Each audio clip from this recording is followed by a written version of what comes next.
Hello and welcome to Digit. In this video, we'll be unboxing the Quantum QHM7468 USB Gamepad.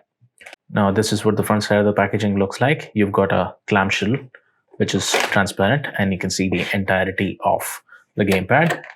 Once we pull that out, you get to read what's mentioned on the inside packaging. So let's go through that. There's a little note stating that the driver CD is on the inside, and this is it.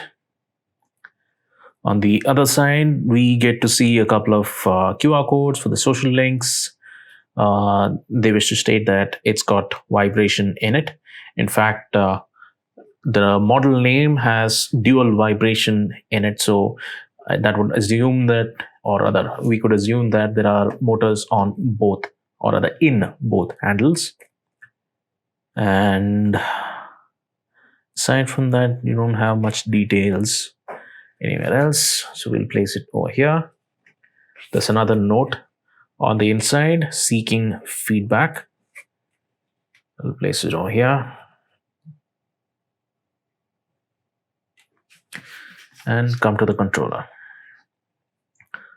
So the controller is very similar to the Sony PlayStation controller, the Dual Shock controller as it's properly called. You've got shoulder buttons, triggers, an 8-way D-pad, 2 analog sticks, 4 buttons on the right, select start, and analog switch in the center.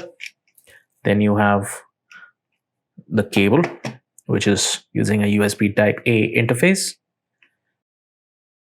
The cable is about 1.2 meters long, which is quite decent if you are connecting it to a PC.